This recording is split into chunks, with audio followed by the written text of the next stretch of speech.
Hello and welcome to a live episode of the Local Matters podcast. We're going to see how it goes today, and on the screen is the Nottinghamshire Wildlife Trust peregrine falcon. I saw it earlier today, so I think it'll be flying in and out.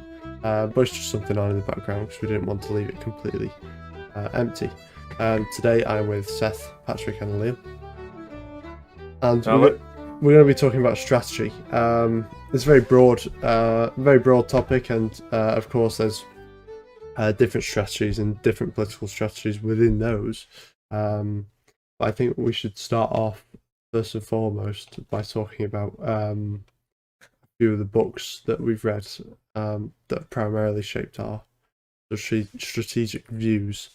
That would be, for example, Blueprint for Evolution. I mean, you've all read that, haven't you?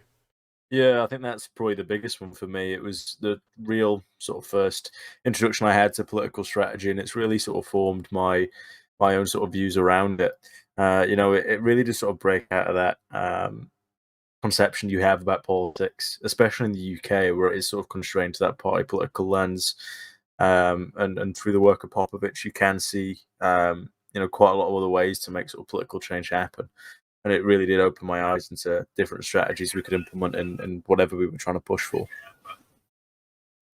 It really did amaze me, and it sort of opens your eyes to how rare political strategists are, because Popovich travelled around so many different places and different countries, and then they had to provide different contexts for every different political movement and the cultures of the country, and the strategy had to be shaped around each one.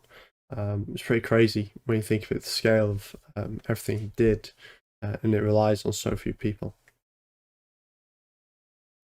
Yeah, I think the thing that stood out for me reading Blueprint was how different, how nothing was ever the same per country, even though many of the objectives or the goals of the revolutions in mind were always the same: overthrow a dictator and install some sort of democracy based on the West or something. And it was always, he was always saying, at the end of the day, they come to me and they ask me how to do it, but I couldn't tell them how to do it. I can only give them the tools for them to do it themselves, because every culture is different. Yeah, and even between them, those similarities. And that's sort of what the book is. That it's the tools, it's the similarities between every country, no matter your political beliefs, or your sort of the culture of your country, or what dictatorship or the opposition is you're trying to oppose. For example, it can never happen here. Everyone starts with that mentality. He gives, he lists a dozen examples. It's what they said in Egypt before they overthrew their dictator. It was the same with Turkey. The October Revolution, they said it can't happen here before that happened. There really are similarities and differences, and it's awesome just to see it all brought together. And obviously we can adapt that to our own context and we can read it, but we have to align it to modern England, because there's so much difference between what they were fighting, which was largely out and out dictators, again, versus our sort of very liberal, very quotes democratic system. Yeah, there's a lot to be sort of understood in terms of psychology and the impacts that the different methods, especially around non-violence, that Popovich used, that can be used regardless of your situation, regardless of the scale of the issue. I think there's a lot that can be learned in terms of activism from Popovich in the book, in terms of much smaller scale local issues, just talking about specific one policy debates rather than overthrowing an entire dictatorship. I think the ideas work in much broader ways that they probably were actually used in the book. So I think there's definitely, regardless of what sort of perspective you're coming at the issue from, a lot to be gained from reading the book. Which actually, I'm now that I'm thinking about it, we've not actually really explained what the book's really all about. Yeah, it's and as I said though, it's a collection of these similarities and differences between countries, and I'm sure we've talked about it a few times before, but Optor was the group of Serge Popovic in Belgrade in Serbia, and when they were opposing a Serbian dictator Milosevic, they exclusively used non-violent strategies, because primarily it just wouldn't work, and it doesn't in most places. Of course, if you want to take a weapon to the police, then there's going to be 6 of them in riot gear. It's silly, not to mention all the other reasons. So when Popovic saw this punk group driving around on the back of a truck so that the police couldn't stop them from singing anti-dictator songs, he was inspired to make a non-violent movement, and he started it in Serbia and through non-violent activism, most of which was very creative, and used a lot of strategies that were consistent in their aims. For example, he mocked the police of Serbia by drawing the dictator on a barrel, and they filled it with sand or rocks, and they allowed people from the public to come up and hit this barrel with a baseball bat. And then, obviously, because they were sort of attacking the dictator's image, the police tried to take it away. But then they took photos of these 2 or 3 policemen stumbling to try and carry this really heavy barrel, and they just used that for their propaganda as well. What was the taxi thing again, where the taxi drivers slowed down the entire city? Because that's things like that are sort of interesting me at the moment, because that's more the direction that we're seeing activism have to take in the UK, and especially if this new bill goes through. But we're seeing activism take more of a large-scale disruptive force, sort of like how XR will block off London Bridge, Yeah, that was in Egypt, in Cairo, because they were so strict there, in terms of their laws and protests and things, as our country is becoming. They had to protest in a way that wouldn't break the law. So they told all taxi drivers to slow. I think it's 5 miles per hour or something, which is not illegal. But all taxi drivers slowed to that speed, and then that brought obviously the whole city to a halt, and that was in protest of their dictator. It's similar to the chewing gum one as well. You know that one, don't you, Liam? Yeah, that was the actually university. from Rules for Radicals. Yeah. The book by Saul Alinsky, very famous, obviously. If anyone doesn't know who Saul Alinsky is, you should look him up, because he's made a lot of change and spearheaded many of the tactics used in the US today. But they contacted him, and it was a group of students who were opposing some sort of draconian, how would you put it? You'd say like a curfew. That's it, it's curfew, a 10 p.m. curfew, and they're all students, and they wanted to go out and drink and smoke beyond 10. And he said, well, you should oppose it with a mass movement. That would get them to do it, change it very quickly. And they said, well, we don't have that many people, and we don't have much money. So what he said was, well, you've got enough money for chewing gum, 5-10 cents a pack. So they'll buy 200 of them would buy these packs per day and just chew out the gum and spit it on the floor. And they let the dean know that it would continue to happen until they stopped these curfews being put up on the students. So it ended up being too expensive for the university to clean up all this chewing gum. So it kind of overthrew the curfew within a week or two. I think it's a good example how sort of a bundle of sticks idea, but you're all stronger together, and it doesn't matter. You use what you have, don't you? You might not have a lot of money, you might not have money for one banner, but you got enough money for chewing gum, and that can really put a spanner in the works for whatever system you're in. Wasn't it like was it Hasidic Jewish or like Puritan community or something? Because that's why gum was the only thing those kids had as well.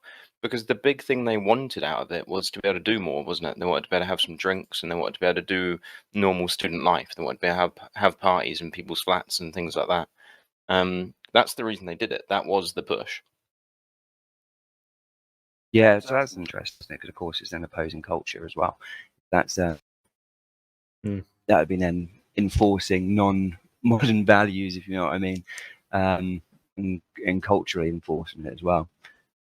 I think it's definitely an interesting angle to take, especially when you see so often that there is a real big romanticization of these sort of very bloody, very violent revolutions, which in reality, I think it's actually in the book that I think it's 80% of violent revolutions fail.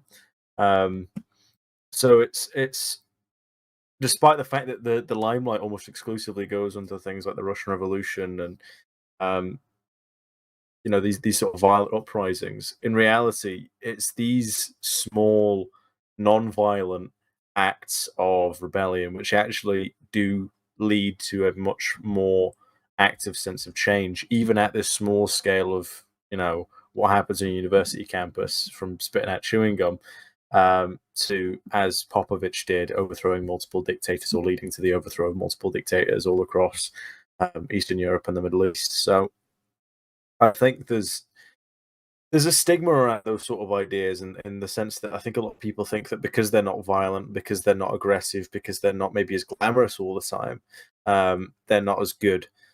When in reality, I think that's actually a massive underrepresentation of the value of these sorts of ideas, because I think they've proven their effectiveness, and I think that's what's so good about these books, is not only does it talk about the benefit of nonviolent activism, but it also talks about nonviolent activism in action and the results which have been gained from its usage, which I think is really helpful in terms of thinking about it, in terms of how you could use it. And I know we've always looked through these books and gained different ideas and theories about ways in which we could spin the ideas that they practice in the book in Serbia or wherever else, and apply them into the setting of the UK. And I think there's a lot to be learned, not only into the sort of psychology of it, but everything from the actual tangible actions to the success of nonviolence as a whole. So I think that they're really broad books, and I think seeing them as sort of silly sort of activist jokes almost, which is sort of how they're portrayed sometimes, with the imagery of the police carrying the barrel, I think doesn't always do them proper justice for the actual impact they have on politics. Yeah, I like that. As we started going into Saul Alinsky there, I've literally reread that very, very recently. And I like that there is an awareness in his book, Rules for Radicals, of what has come before, and he talks about what each generation wants and why they're revolutionary and what they're actually after. And one of the things I enjoy is that he talks about those cliches. So a lot of people don't really want to listen to it or read it because they view it as, well, we know Saul, and Saul is a socialist, right? So I don't want to be involved in that. And of course, socialist youth or anarchistic youth might well then listen or read it. But I like that he does do away with a lot of those cliches in early sections. He talks about how there needs to be, conversations between generation gaps. Because he said, if you show up somewhere and you do the same old practice of, the cops show up and you call them white fascist pigs, or you call them, get out of here, motherfuckers, or something. He just said, it's so cliche that everyone around you or everyone watching the news goes, oh, them is one of them, is one of that group again. And he said the same thing for the police. They look at you and they just think, oh, it's that type of protest, and want to put it down quite quickly and sharply. And of course, that's not Saul Alinsky allowing people to, suggesting that people just be, wimpy or incredibly polite about matters. He's just saying, there are some tactics which are absolutely awful now, and some tactics that need to change. And he also goes over tactics that absolutely can stay and that will always be a part of revolutionary acts no matter what. And I just think that it's more worthwhile to read than people think. I remember before I got into politics, really, I was sat there listening to Sargon of Akkad, and not to discredit him, he does teach people quite a lot of things, but it was when he talked about Rules for Radicals, I remember it being talked about as if it was a very dangerous book, and talked about as if it was far left and insane, sort of out of the Overton window, and just only crazy people read this kind of thing. I remember him talking about, I think it was Anita Sarkeesian or something, or he said, she's read it. It was on her desk on a video on YouTube, and now I sit there thinking, well, of course it is. She wants to change things. Like, why would it not be on her desk? Why is it not on your desk? And he only ever told people to read it to understand the enemy. And I think it's got so much more to offer than that. I think it's that sort of attitude which I've heard quite a lot of in terms of learn your enemy, which has actually in hindsight caused a much more leveled discussion. I think thinking that there'd be this great unveiling of your ideological enemies secret ideals. Um, but I think in practice, there's been a lot of people who've actually started reading a lot more. I've noticed there's been a great increase in people who are getting more ideological, at least in the sense that they are reading a much greater variety and a greater quantity of different texts from all different perspectives. And I think seeing things, and I think Rules for Radicals and Popovich's works are very universally applicable anyway. But I do also just think that seeing things from broader perspectives is useful for everybody, not just to learn your enemy, but because a lot of the time your enemy can be very right on a lot of issues that you might not always be considering. Um, I was speaking to, I think it was I think it was all three of you actually the other day about I was watching old Question Time clips, and there was a debate between um, Russell Brand and Nigel Farage, and Nigel Farage was, as usual, criticising immigration. Russell Brand was sitting there shaking his head, and there was debate with the audience. And the general gist was Nigel Farage was sitting there and saying, there's all these issues caused by mass migration, and Russell Brand was sitting there and saying, no, there's no problem with mass migration. All the problem is with banks and the elites and big finance and big corporations, and it's sort of as if they were both sitting there looking at these two separate issues in isolation and imagining them mutually exclusive, when in reality, if both in hypothetical and in this reality of this Question Time debate, if they both listened to each other and taken each other's issues and perspectives into account, they could realize that you can both be right about things in different ways and both be right about two separate issues, despite the fact that usually you would put these two people in completely different sort of sides of the field. So I think it's really important that people do, and I think it's really encouraging to see people reading various different types of literature from all different perspectives. I think, of course, it happens a lot with political views. To want state welfare as left wing. So if you're self-described right wing, you might hate the NHS for no other reason, for example. But political strategy is another thing. There's a lot of contrarianism in society in general at the moment, I think, Yeah. especially from reactionary sides.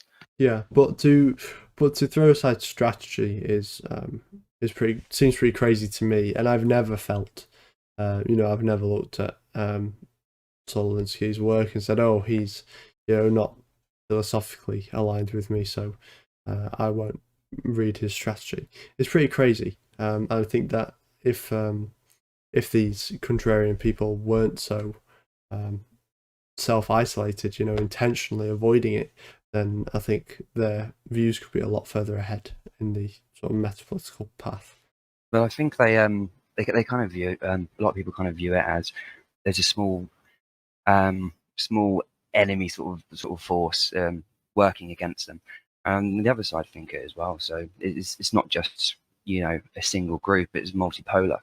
But it's often not considered of activism. Is that it's only galvanizing public support that already exists. You can't have a manufactured revolution. You can't have a manufactured change. There has to be something organic there to actually work with in the first place. You can't just create it out of nothing. Yeah. There's a very real reason why the French Revolution happened and the English Civil War happened, and the Russian Revolution, or Popovich's revolution happened. There was very real discontent. So to just sit there and sort of palm them off as some sort of evil enemy looking to hurt me, it's like, but there's thousands of people who believe the same, and they're your countrymen too. So you got to broaden your perspectives if you really want to understand the country and the people and what's going on. I think as well, it's worth realizing that between a lot of people who are politically active, especially people who are into more radical politics, or at least sort of anti-status quo politics, be you a member of the Communist Party, be you a member of UKIP, whatever, there's a lot of infighting, not just internally within what you'd call the left, what you'd call the right, but actually between people who should be aligned in a common enemy against that status quo of liberalism, because the current system isn't working for us, and that's why, be you a communist, be you whatever, you are politically active. So there has to be a certain degree of camaraderie between activists that I don't think we're seeing at the minute. I think there has to be this sort of greater desire to sort of put aside our differences, be you even left or right, together against that sort of bigger threat of the status quo. Because ultimately, as people who are against sort of liberalism, there is it's a big uphill battle for us, and we have a lot of people who completely both don't care and also think liberalism is fantastic and it's working for them. So it's about getting as many people together and galvanizing as many people as possible from all sorts of different perspectives to try and achieve some degree of change, so that whatever your ideal future is and whatever changes you want to be brought out have an actual opportunity to sort of get on that playing field. Well, I sometimes wonder when, I mean, we can go back to really addressing strategy a bit stronger in a sec, seeing as it's our main focus rate, but I do sometimes wonder if a lot of the far left and far right do need more communication in general, because I hang out in a lot of anarchic circles on sort of Reddit and things, 'cause I like to see what people are saying on there, and I listen to BreadTube, which for people who don't know is like YouTube for communist groups or anarchist groups. But then also I spend a lot less time, but some time listening to people like Morgoth or Keith Woods.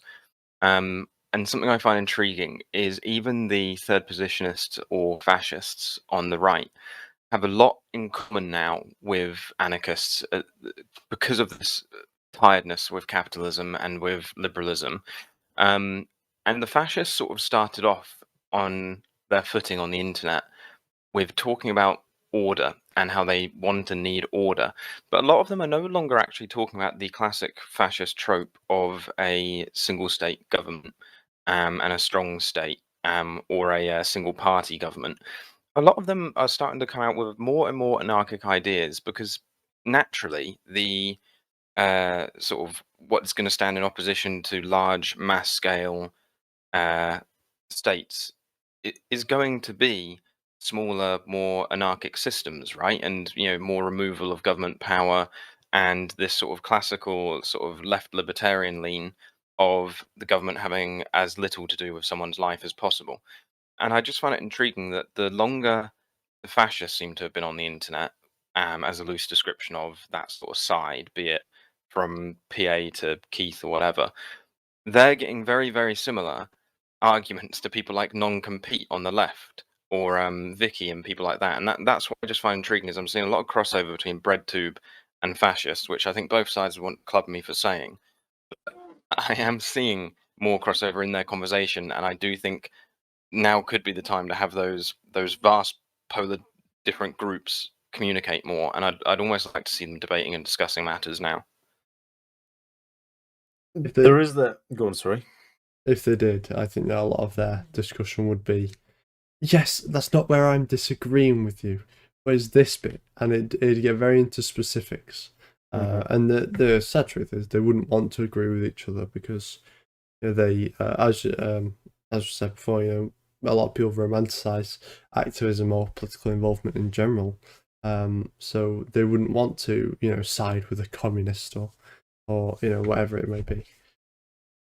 Yeah, there's certainly barriers to that happening, but I think something that's very sort of the ongoing trope here is under capitalism and liberalism, is neoliberalism, whatever you want to call it, is struggle for identity, and whether that be national and sort of nationalist identity, or whether that is the ability for yourself to have a say in your own future. I think that's been the sort of the driving force throughout sort of post-Enlightenment thought. And as much as people on the right would like to try and get away from that, I think they do it a disservice. I don't think they can truly get away from that, because we are in the time we are in. So there's certainly struggles are the same on either side. There's just different ways they want to structure society, really. There's actually a new book out by Fukuyama. I forget the actual name of it, but it's something to do with much as you said, identity. At least in the sense that he obviously was the man behind this sort of idea of the end of history and the last man, and this sort of liberal world order. And now what he's sort of saying is that because of these demands, I think what he uses is respect is the word. Um, but because of these different groups of people, be it you know groups in an LGBT community demanding their identity be represented, be it ethnic minority groups in places like China, be it any sort of group, as you said, who have these differing sort of concessions and desires for freedom and respect, and likewise, it's seeing the sort of natural plurality in sort of people sort of shine through a bit, and this desire for difference, this desire for recognition, both on an individual level, which is fairly well appreciated now within liberalism, but also you can see a resurgence of desire for group identity as well. So it's not just I am a gay individual, it's not just I am a an individual with any group. It's actually the broader I am in the LGBTQ community, I am in this community, and it's these broader sort of ideas of I am a working class man, I am a working class woman, that are sort of bringing people together a bit more in this sort of search for identity. And it's when you have a system like liberalism, which sort of relies on people focusing so much on the individual, but that so many identities in which people attribute their individual self to, be it your sexual orientation or otherwise. Um, these different pieces are actually in a greater scope still community identities. So you see that there is this sort of tussle now that's happening between this sort of liberal lean into individualism, but the sort of natural lean of those individualistic identities that get formed actually still having their roots in more collective identities as well. So you are seeing both a sort of break in this individual notion and greater rises in desires for these sort of collective identities rising up. As we talk about local identities, regional identities, it's becoming far more popular with people to start to sort of reignite these sort of lost traditions. And then also there's a lot of up and coming, like we say, especially with the sort of more progressive side of things in terms of gender and sexual identity as well, that's seen as a very liberal thing by people on the right, but in reality is actually very anti-liberal in the fact that it's shaking the system up so much with its sort of collective group identity. So I think it's going to be a big thing over the next couple of years to see how political factions interact with this sort of rise of identity from all different perspectives, because you do have that sort of attachment to various different perspectives, be it a national identity with the right or a economic identity with the left. But I think when there's so much identity that I think we're going to see over the next couple of decades start to prop up, how are they going to interact between the two? Is there going to be a greater appreciation for the working class on the right, a greater appreciation for national identities on the left? I think that's going to be really interesting to see. To bring this background to strategy, I think that with these crossovers becoming more apparent, that is something you can use, and one part of strategy is to focus on one thing at a time. So for example, even though a member of the Conservative Party and a hardcore Marxist would disagree on a lot of things, this member of the Conservative Party might be a fan of the NHS, for example, as a lot of Conservatives, like actual Tories, are really. So, for example, if the Marxists set up a campaign to fund the NHS, or bring something under the funding of the NHS, for example, then you could get people from a wide range of things coming to that cause. And by focusing on one cause at a time, that is how you implement ideology, and it's how you implement change. You can't have change, you can't expect it to be everything at once. Just look at environmentalism, for example. Pretty much everyone agrees on environmentalism, and every so often these larger issues will crop up. For a long time, Greenpeace focused on activities in the sea and off the coast.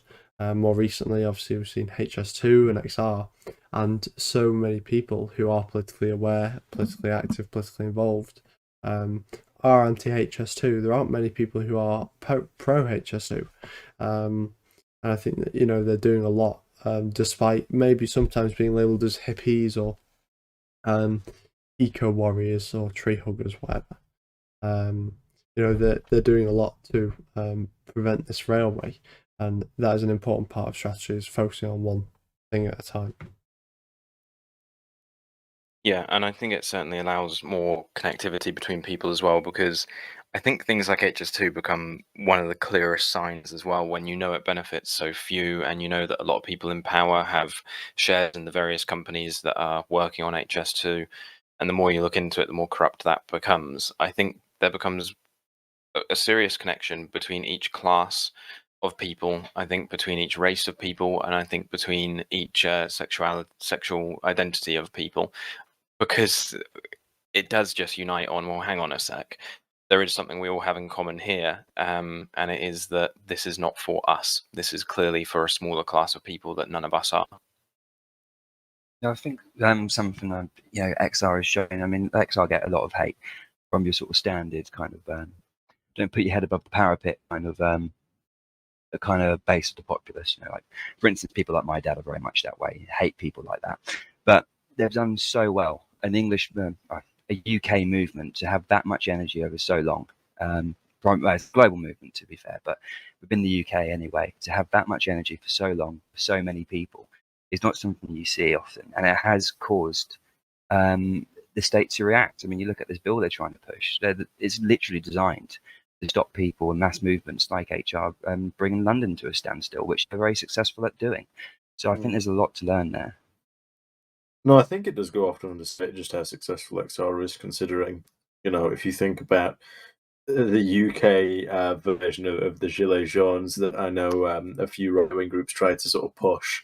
The actual scale of most UK large-scale protests has been fairly insignificant, other than these sort of big environmental movements. So I think it's worth actually looking at them in a bit of admiration, at least in the sense of how effectively they're able to galvanize people, and the strategy they use to do so. Whether you agree with both their methods, what they do with that galvanization, or the actual message itself, is, I think, a bit irrelevant. But I think there's definitely a lot to learn in terms of how effective they've actually been in terms of getting people out on the street. Absolutely, and it's something that I find quite inspirational about them, is that it's all done entirely upon sentiment. They've got a few vague things they talk about, but I don't think people join for the sort of vague policy changes they want to put in. But it's more of a stop destroying the environment. It's so broad, but it's so emotive. But if you've got any sort of form of sympathy for that line of thinking, is very emotive in yourself, and it's a massive pull. And we've seen over the last few years now that workplaces have allowed people to take time off work due to fatigue from environmental destruction. So once again, it's back to this point of is galvanizing feelings that already exist, and then putting that through a very sentimental lens that has enabled people to do it. People aren't getting up and going to face the state machine over cold and calculated numbers. It's very broad and very emotive, and it's kind of this feeling that we're already seeing the effects of climate change now. It's going to be far worse for my kids, and it's going to be far worse for their kids as well. And it's that sort of long-term thinking that you often don't see in society anymore. It's very much a case of, I want it here and now. I want to buy this product now. I want to eat this fatty food now. So it's very deep in many ways, and it's also very surface level of, I just don't want this to happen. Yeah. I think it is. Go on, sorry. Go on, mate. I was going to say, I think it's worth touching on as well the what you said briefly there, Liam, and the fact that there's not always one group that does everything, and I think far often that's the expectation. I think especially when people get into politics, especially if they're getting into political movement, it's especially from criticism as well. I see a lot of people saying, if XR want to change this, that, the other, why don't they go out and do it in the polls? I think it's worth recognizing and discussing probably as well the actual differences between a group like XR and what they're trying to accomplish in politics with their mass movement versus a group like the Green Party, which is in theory fighting for the same team, but doing it in a very different way. And I think local obviously plays that in its own way, because obviously we are still ourselves concerned with environmentalism, but our methods are obviously different to that of the Green Party, and then obviously slightly different from XR's as well. Despite any individual ideological differences, there's a lot of different roles that any sort of political group can take. So that's probably worth discussing when you think about strategy as well. Yeah, I think one of the key things for us is going to be small scale guerrilla actions more often. I look forward to after lockdown where we can actually be IRL again, get out there in real life. But I do think that's one of the things of the future, because John Papworth talks a lot about that, and he discussed it a lot with Leopold Kohr. For anyone who doesn't know, both writers who talk about essentially build on Schumacher's work of small is beautiful, and how smaller systems with smaller democracies and smaller populations, very in line with local matters thinking, would be more beneficial for us. But one of the things that they talk about is, with a mass system, everyone tries to fix it with mass movement, and maybe sometimes it doesn't need that. Maybe sometimes it needs the surgical knife instead, rather than the large-scale chainsaw, because we've always tried to solve mass problems with mass solutions, and I don't think you can truly say they're 100% right, because we don't really know yet, because everything has to be tried and everything has to be attempted and everything has to be seen where it gets to. But one of the things they talk about is very much in line with what our book would suggest for our nation, which is to have many, many smaller democracies under a confederate system. That's sort of what they suggest for activism, is that actually we should have a confederation of very loosely linked activist groups that focus on their various issues, then unite on things that they should, and then disunite when they don't need to. So, prime example would be, our dream would be of a regionalist Europe, essentially. But then if there was a large scale attack from an enemy, all of Europe would ultimately unite for that, would be our idea. And that's the whole point that Papworth has about activist groups, is he thinks they should be small, not elitist, but small sort of elite groups who, are ideologically on point, know their literature, know what they're thinking, know what direction they want to go, and know how they want to do actions. And he thinks that, they should unite when a big thing comes up, like HS2, which of course is what we're now working on, and we're working on trying to help people who are in these protection camps in the ancient forests, in a true sort of Green Man Anglo-Saxon style.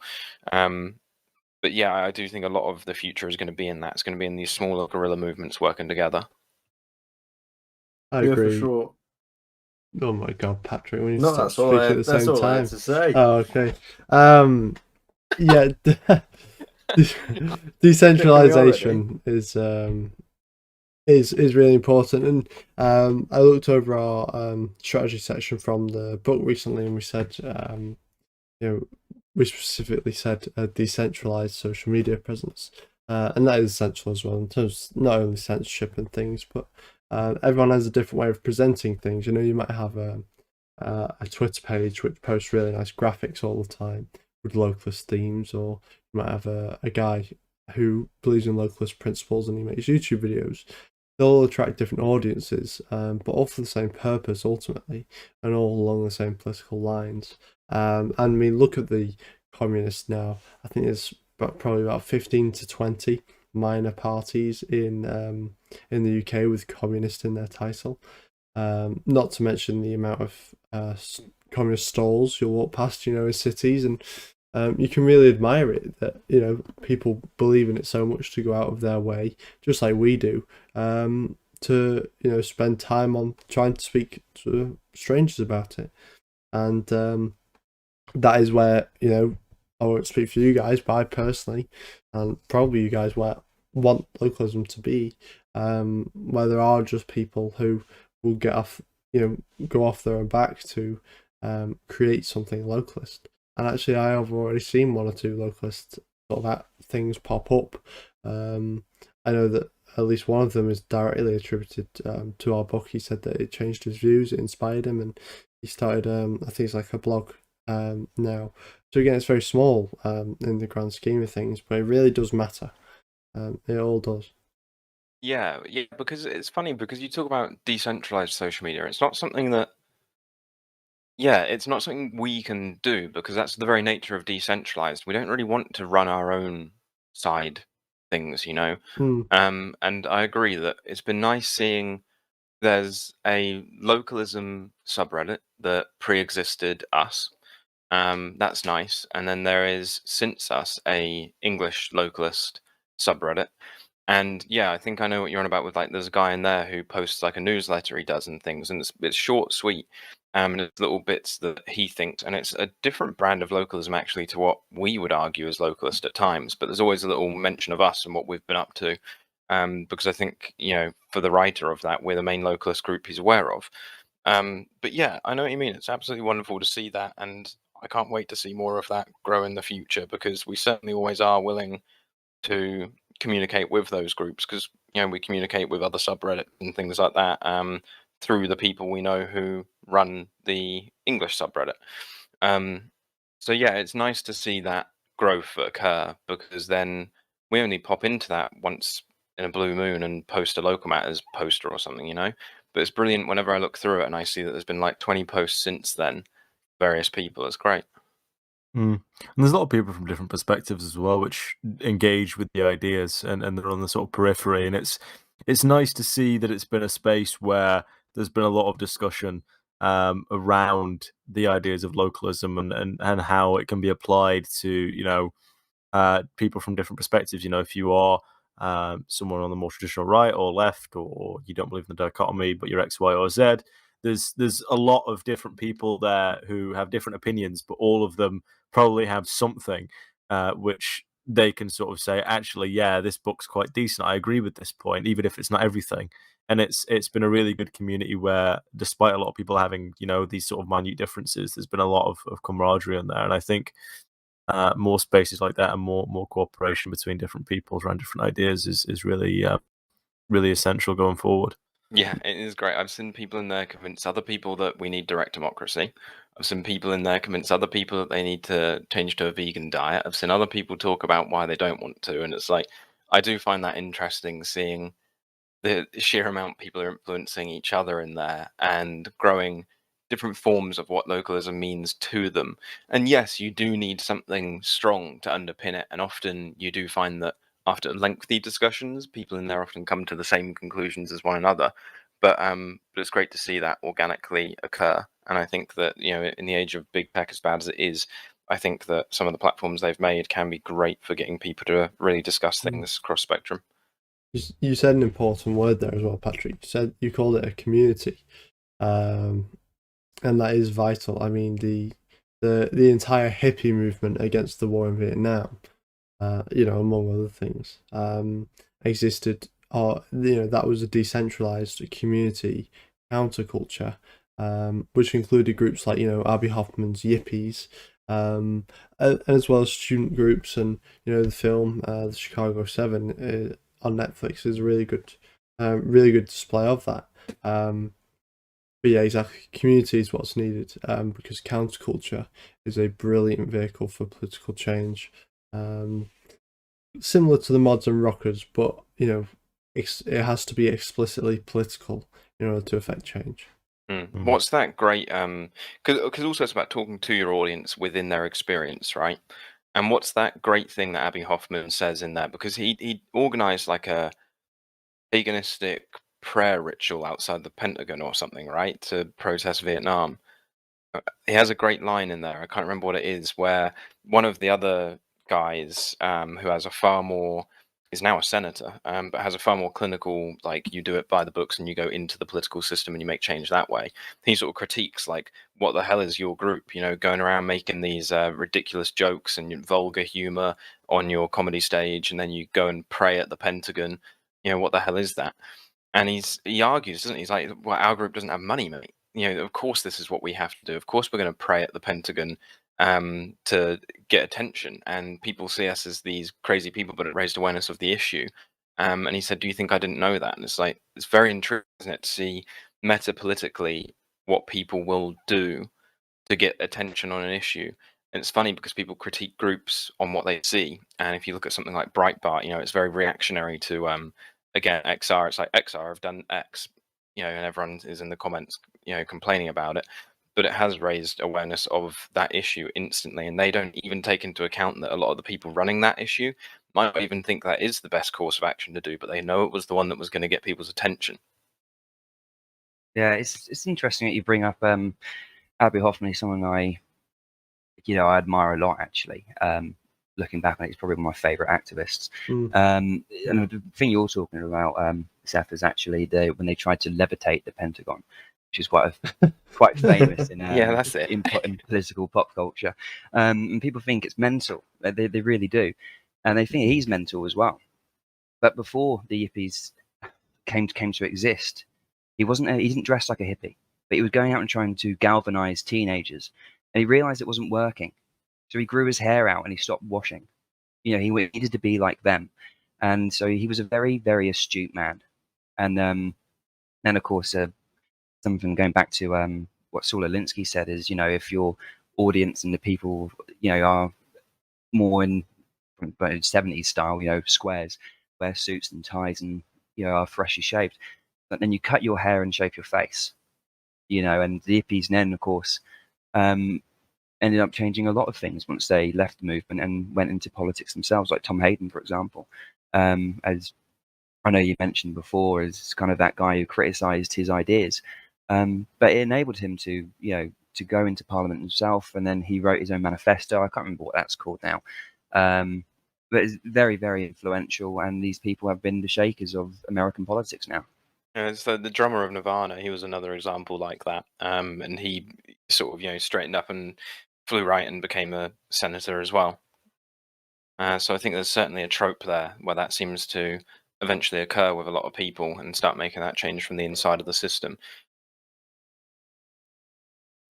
I think it's both stages are equally important, though. It's not as if there's a sort of, because I think a lot of people would quite cynically say that that's them maturing and then actually making the change for real. But I think going through that experience of activism is not only important to sort of grow these sort of wider messages. If you imagine that there wasn't the desire to levitate the Pentagon, then you might not have had the scale of the movement, and then those people that weren't touched and got involved with that movement might not have gone into that career politics later on.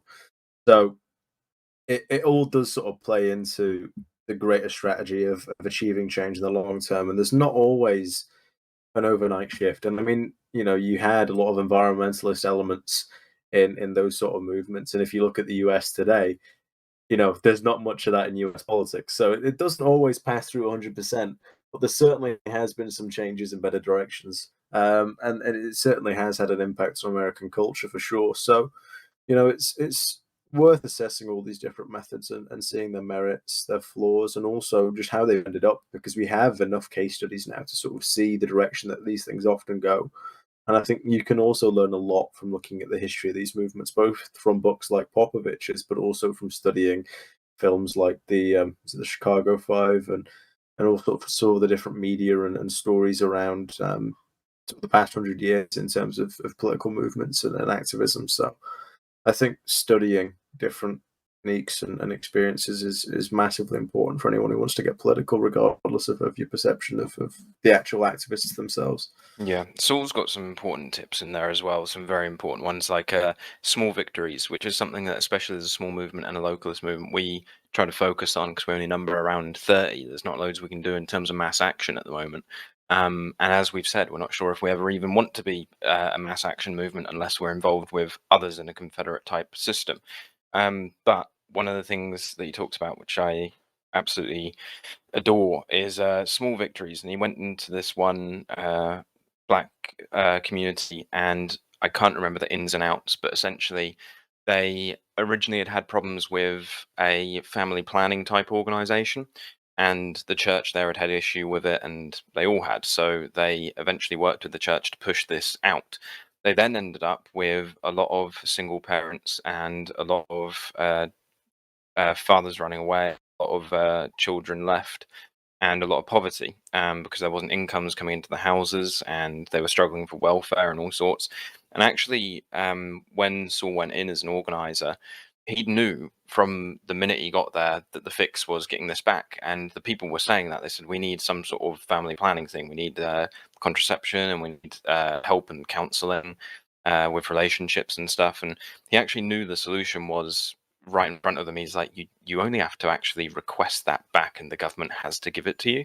But he didn't want to tell them that because they needed a win. And as a small organization, they had these demands and they needed to get them met. So he sat down instead, and people think it's manipulative or something, but it is just means justifying ends here. And he sat down and listened to them. And he said, well, what do you think needs to happen? And he steered the conversation until eventually they were essentially saying, we need this family planning organization back. And as I say, he knew that all you had to do was apply and you get it. But instead, he said, well, let's go there then and demand it. So, because they needed this win, they went there and they went to the office, and he told them, instructed them, don't let them talk. You tell them that we need it and we need it now, and you're not going to take no as an answer. So they did. They stormed into this office and they all shouted and they all had signs and they said, we want it. You have to give it to us. And the woman at the desk tried to talk, and Saul saw that coming because she was going to say, well, of course you can have it. You just got to apply. Anyone can have it. And so they all interrupted, and Saul said, we want it now. And they kept going. And then once she finally tried to talk again, he interrupted with, it's yes or no now. And then she said, well, yes, you can. And then he went away to sort out the actual paperwork of it all and everything. But they walked back to their community hall where they'd been organising it from, and they were all saying behind him, like, "That's how you do it. That's how you get change. You don't give them an option. You make damn sure that they only have to answer you with a yes or no." And they were all very, very proud. And they went on to do more and more for their community. And they went on to make more and more change because they'd had that win. So yeah, it's a sort of synthetic win, but it's not. It is a small scale win. And it's like what we had recently with the park in Liverpool, Greenbank Park. It wasn't synthetic at all, but it was a case of the community had done most work itself, and we just helped on that final push of getting a letter to an MP, because it's not something that was in their wheelhouse, but it was a very middle class or lower middle class area, and they aren't a vulgar people, they're not a rude people, but from years of us doing activism, we knew, well, you got to move and shake a little bit, and you got to get something in front of people. So because emails had been ignored and all of that, we got that letter that we wrote and delivered it by hand. And I know that it wasn't us who changed what happened with Greenbank per se, but we certainly were one of the straws that broke the camel's back there, because it was enough of a direct action. And when we told people locally that we'd done it, they were over the moon. They thought it was absolutely hilarious and they loved it. They were like, you went to their door. Wow. They thought it was brilliant. And it is those little wins that are very important for people, and it gives people the confidence to keep pushing and pushing and realize they can. There is a lot to gain from those small wins, and I think a lot of people really do. I mean, I'm sure there's people probably listening now that are thinking, what are they talking about? I am not wanting to get involved in politics to sit here and stop cafes expanding. I want to make great change. I want to do big things, but ultimately change starts at that small level. We are localists. We care about the community, and the biggest impact that any sort of change is going to have on your life is a change that is happening next door, a change that is happening 3 doors down, and something that's actually going to impact your community and the space in which you inhabit. So not only starting at these steps is important in terms of the actual actions themselves and the results being important on their own merit, but additionally, it's that sort of galvanization that allows people to go on and do bigger and quote unquote better things in terms of impacting broader change. And it only takes a couple of groups across a region to make a massive impact in a region, and it only takes a couple of regions all doing the same to make a massive impact across the country. So if you sort of think about it in that sort of way, there's a lot that can be done with just a few people. It's throughout history, it's been those happy few who have often been the sort of center of these movements. If you think back to the Bolshevik Revolution, you had that sort of inner circle of Lenin and Trotsky and Stalin, and it was these people who worked together as that tight knit group. And even though there were only sort of 10 or 12 of them in that core, it was starting off small and growing that eventually allowed them to achieve that bigger change. So I think things really do have to be grassroots, whatever side of the fence you're on. As if you're wanting to achieve a big change, you have to start at that local level. And if you can't convince your town of something, how are you ever going to convince the country? Yeah, and you see a lot of argument of a really painful one I see, especially from older generation, is I can't do that. I can't be an activist. I've got to go to work. Unlike them, I'm at work.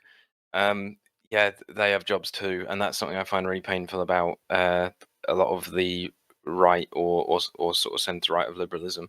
Is I see that argument a lot of the time, and sometimes it's very true. A lot of business owners are very much at work most of the time, and I think that in a capitalist system where a lot of us are working 40-hour plus weeks, a lot of us are at work.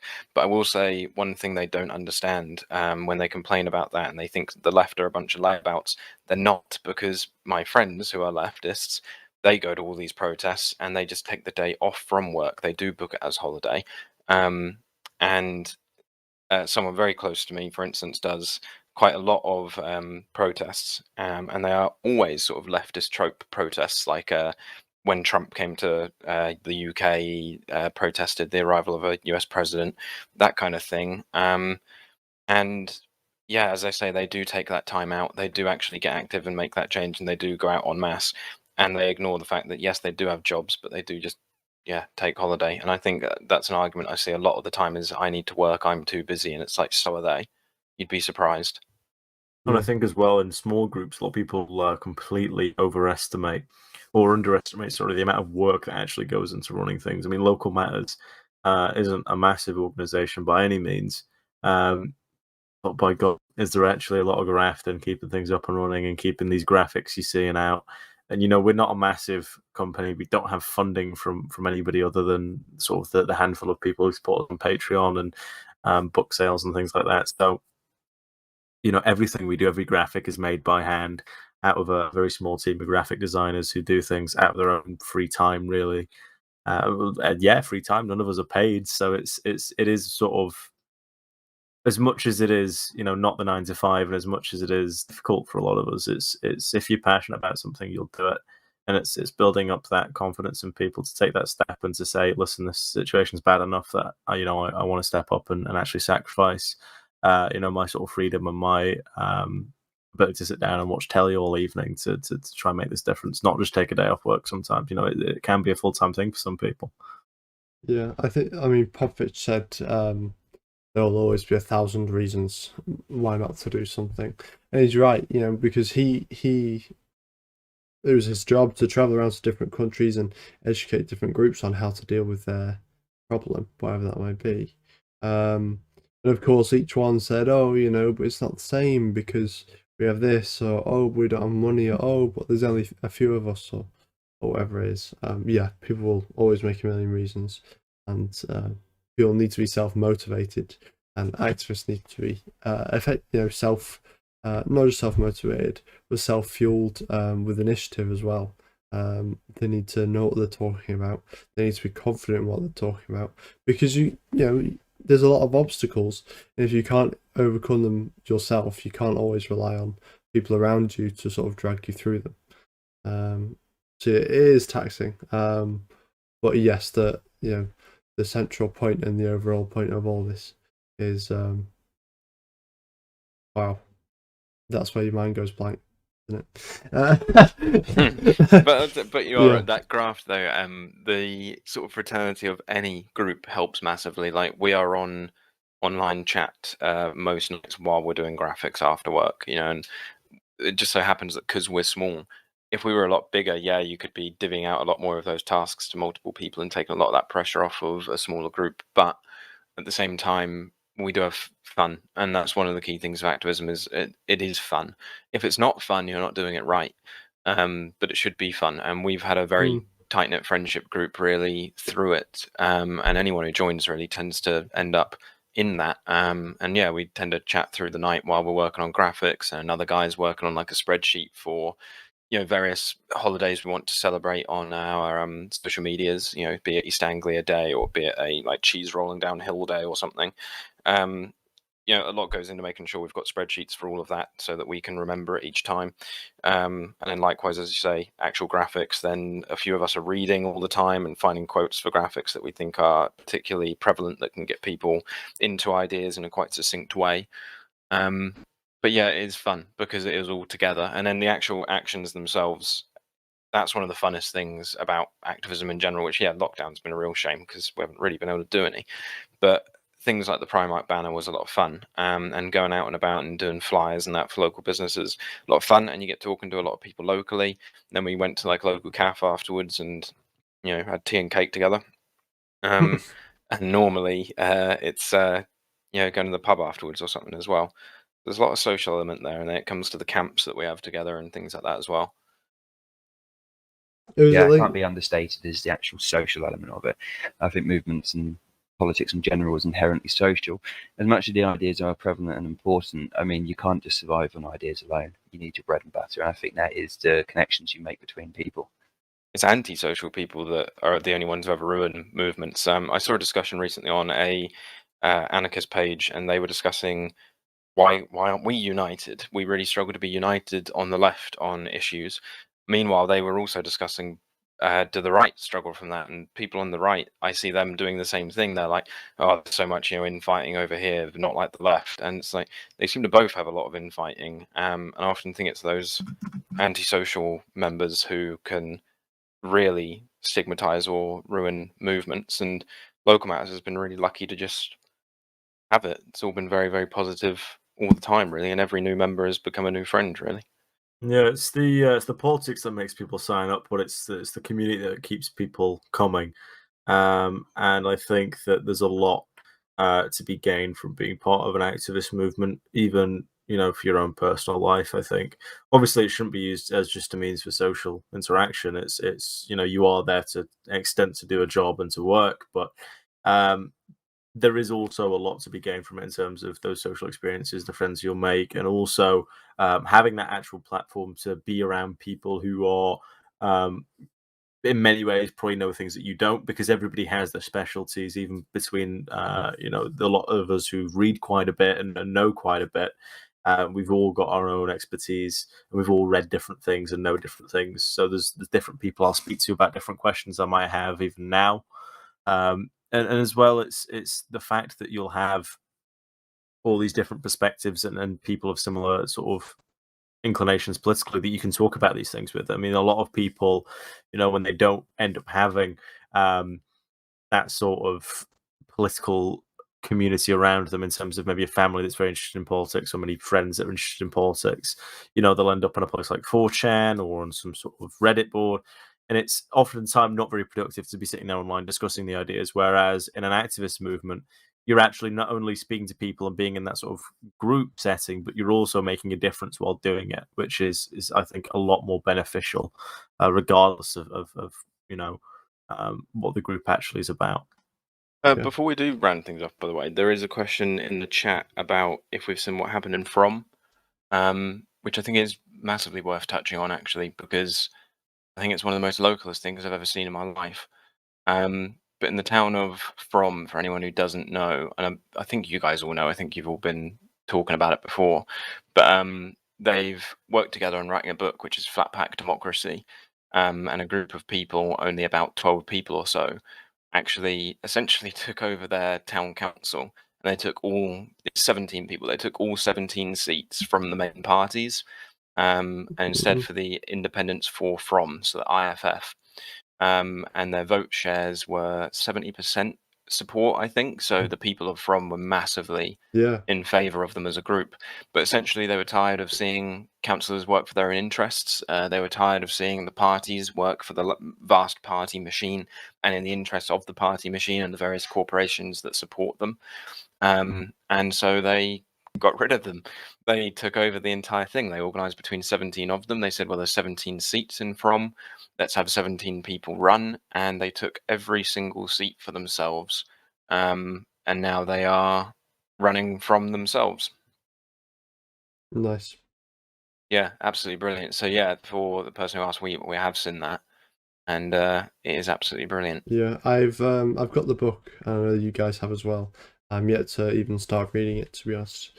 But yeah, that does interest me. It does excite me because that is both, you know, within the system, but also not of the system. You know, as I think it's a Bible quote, but I quote it a lot for political means. Sorry, but it's in the world but not of it, and yeah, that's exactly how I see political activists. You know, whether you're localist or communist or anarchist or whatever it is, you are in this liberal society of capitalism and whatever else. But you don't necessarily have to be of it, and you can run away to a commune, for example. Or you know, you can try and change the system that you are in, and that's what the people of Frome did, or from. And yeah, it is very exciting. I really do like the concept of it, and I need to get around to reading the book. Render unto Britain what is Britain's, but render unto the locals what is local. Yeah. To get more Bible quotes in there for us. I need to get around to reading the book as well, but I think it's a really good example of democracy in action, and it just shows that, you know, the impact that's going to have on that community is going to be massive, and it's not, you know, changing the whole country, but it's changing, you know, their part of the country. It's their own little world. You know, imagine if, I don't know, say you and your best mate Jim were in charge of, you know, your entire council area. That'd be mad. You know, thinking about what you'd get up to, what you'd change, what you'd do. You'd finally fix those potholes down by the shops and this, that, and the other. And these things might seem insignificant, but to you and the people who actually live around you, there's probably quite a few things you can think of in your local area that you'd quite like to see sorted out and that haven't been sorted out. And there's quite a lot of things that you think could be done better that aren't being done very well. So, you know, even if it's not you, you can see that sort of idea of it actually being somebody who's more you than the Conservative Party or the Labour Party, even if obviously that member of that council is a local, you know, somebody whose allegiance is to the area rather than to the party is massively important, and that's what localism is really all about. And I think it's, like you say, one of the most localist things I've ever heard of, because it's not about ideology. It's not about being right and knowing the best way to handle things in terms of a system, but it's saying we are the people of Frome, and we know what's best. So Yeah. I think it's absolutely bloody fantastic, and it's a book I'm really looking forward to reading. It's actually, I was planning on reading it this afternoon after we finish recording. People over party all the way. They've said as well they had a vast political diversity as you would with independents, and they were worried at first about how to sort of deal with that. But they said it ended up being a strength because it worked on literally each seat of the town does have a different sort of feeling for things. And that actually really worked because the bloke who happened to be from X street knew what people around him think, and they will think in a similar way, which you would if you hang out and walk the dogs together and pick up the kids from school together and all chat. Of course, you'd have similar views to one another because you hang out a lot. So they found that to be one of their biggest strengths, actually. That when they had like a codified way of working that acknowledged the inevitability of disagreement. So they worked on what's going to be the sense of purpose that differentiates us from other independent councillors that you've often had in the past that often do it for their own individual interests. And something very common, sadly, in local democracy, which does need acknowledging because of course it does have shortcomings, is that often it's local landlords who will be pushing for things because and Papworth's talked about that as well, because they know that if they get or gain more control, they can start selling things off or selling bits of land off, or they've done it on purposely to get businesses renting from their land, that kind of thing. So certainly you need to often make sure none of that is there. And it sounds like that's what they really did in having a codified system. So yeah, it's not a centralized party or anything, but they do have a code of conduct. And I like that, and I think that's what you need. And I think that's kind of what we did with the manifesto was localism can be broad. It can even be outside of this manifesto, but this is sort of the codified average of what localism roughly is. Yeah, it's really interesting to see how there's all these sort of different perspectives and takes, and how you can be very non-Puritan about it. I think the Puritan nature of politics, and it's something we touched on, I think, in a recent podcast episode of politics being the only subject where, you know, someone shouts at you and thinks bad of your character rather than just your knowledge for being wrong about something.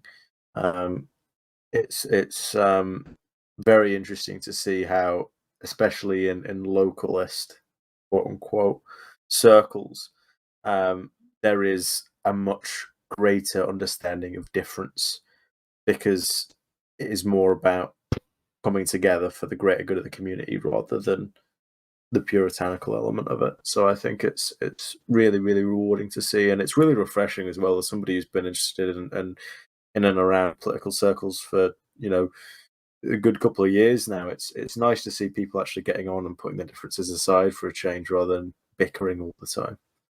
It's interesting because it is exactly what John Papworth and Core suggested in the first place. Like Papworth said, people should make assemblies, and he said at first you might be role playing, but he said essentially have a health minister and have an education minister. And if you think that, for instance, NHS is having a lot of issues with obesity, it's killing more people than smoking, yet the NHS isn't interested in preventives. For instance, their own staff has a 20% discount at KFC. So why is the NHS not sending GPs around to schools to discuss healthy eating before it's even a problem? And stopping issues like fat shaming, which certainly is a real issue, but stopping things like that by educating at a young age on healthy eating. And he was saying essentially, why not have a health minister talk to the school about it? Why not have an education minister that you've made yourself, have them talk to the school, have the health minister talk to the GP and talk about getting the GP in there once a month to talk to kids about healthy eating and preventative sort of lifestyle. And it's kind of what they've done, but in a far more tangible way of actually taking over that council. One of the things wonderful here is McFadden is one of the people who was involved, and he's talking about his passion in The Guardian for the IFF's success. And he says one of the biggest achievements is that all of the candidates, including serving councillors, were selected by an independent panel. And he said this was a measure intended to kibosh any possibility of cronyism. And so essentially they're all voting on who actually gets into it, so it's democratic down to a T throughout the entire thing. And he said the council meetings now are infinitely friendlier, more open, and they even get crowds show up sometimes from the local areas who aren't even involved but just want to be there or watch or hear what discussions are going on, which is exactly what we've said in the book, is that renewed interest in what's going on and that renewed interest in people and place. Absolutely, it's all downstream of true democracy, isn't it? And people actually want to be involved because tangible change can happen.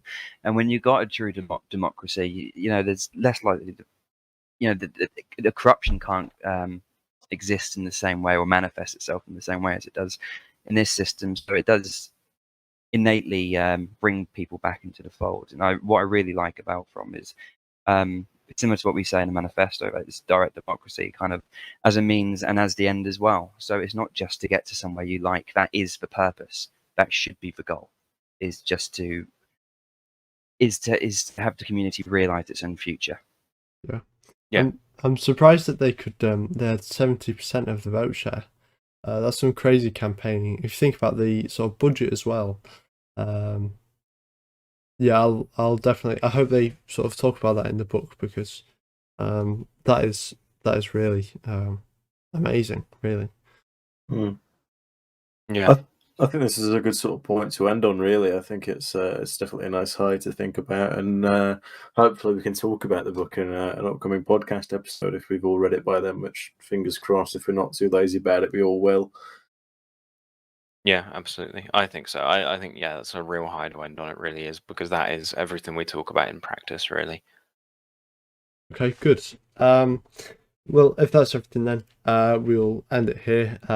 Thank you everyone for listening. Of course, if you would like any more information regarding activism, stuff we do, ideological stuff, ways that you can help us, support us, donate to us, any of that, if you're interested in the book, it's all on thelocalists.org. Our social media handles are all Local Matters ENG, and this was a test, see how a live podcast goes, and we'll be looking at doing these again in future.